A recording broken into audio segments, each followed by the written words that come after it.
What is going on, everyone? It's Rec Talk here. I got to go pick up Mini Rec, and I thought I'd just give some thoughts, talk to both fan bases. First, to the Georgia Tech fan base, of which I am a part of. What is the stat? I've even seen Georgia State people post it. We're like 0-4 or something in the past few years against the group of 5, which is embarrassing. And I've made no bones about the fact that I'm terrified of this game. Like, look, this is the kind of preseason. I said, look, it would be the most Georgia Tech thing ever. Go beat Florida State.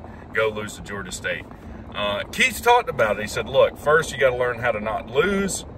Then you got to learn how to win. Then you got to learn how to win consistently. So, yep, you're going and beating these teams, getting good wins. You know, 3 touchdown underdogs, 2 touchdown underdogs in another continent. Now you got to consistently win and win the games that you're supposed to win. Now, for the Georgia State fan base. Now, I went on a Georgia State YouTube channel. Those guys were great. And I don't really have any problems with Georgia State. I mean, we haven't played. It's not like they're in our conference. They're not Power 4. You know, there's no reason for them to be on my radar. But you know how, like when you played high school football, right? You have that one kid that was kind of special, and he's usually your ball boy, and he's just happy to be around the team. Kind of like that movie Radio, you know? I know we had a guy that kind of had got his eggs scrambled a while back. And he would get the ball, and then, you know, when you were passing him, he'd go, hit him in the jawbone. Man, loved the jawbone. Had an obsession with the jawbone.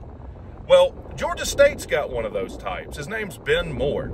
This guy's posting all over Twitter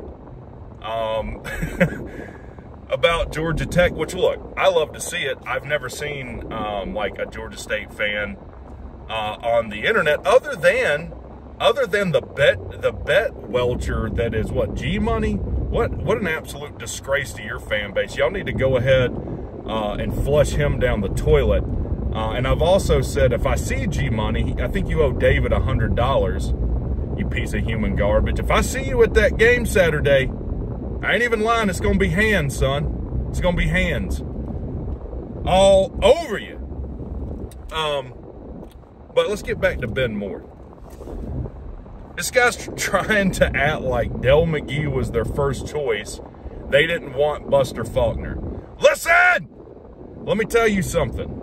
Buster Faulkner is a top 10 coordinator in the country, okay? You would be ecstatic if you had Buster Faulkner. I don't know where this is coming from. Also, pump the brakes on just because you got Dell McGee and some of Georgia Tech's hand-me-down coaches that were literally awful. You got, you know, the second DC that we fired. We hired your OC as our wide receivers coach. And then you hired like another one of our coaches we didn't want no more. But just because you get some guy from Georgia, people love nut-hugging Georgia. That don't mean he's going to work out for you either. Guy hadn't coached a game for you.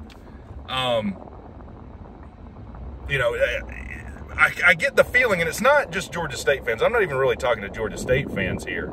It's more like general media in the state of Georgia, like, oh, they're a team on the rise. Why? Now, I will say I do feel bad for Georgia State.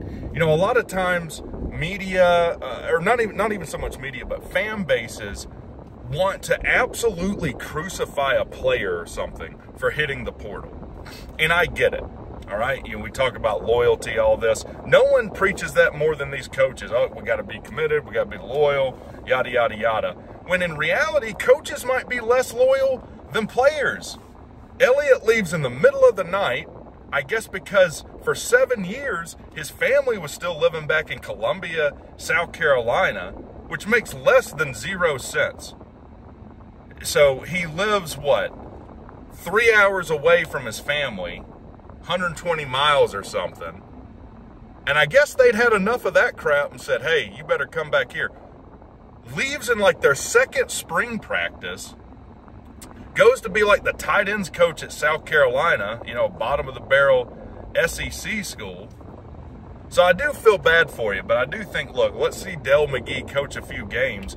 Other thing is, like, I don't even really have anything to preview with this game. Like, on your depth chart order, it's like, it could be Zach Gibson or this guy or this guy or this guy. You know, they don't have any idea what their team's going to look like.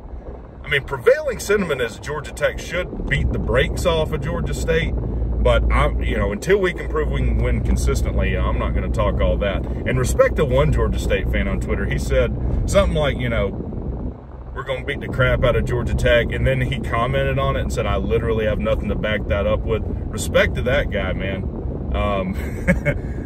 Lord knows I know what it's like talking trash when you don't really have anything to back it up with. But I like to see it. So people are asking for a score prediction, man. Like, Georgia Tech should win this game by three scores or more. I don't know. I have said I think Georgia Tech's going to struggle at times in this game. That's just a feeling I have. It is going to be a night game at the Dodge, so I expect to see all you guys there. But I don't know. You know, I gotta see us come out and handle a team that we're supposed to handle. Ben Moore, slap yourself, wipe the drool off your chest, return to sanity. No one's ever cared what you've had to say until you played Georgia Tech, and no one will care after you know, you play Sam Houston State or whoever you play after us. Y'all have a good one.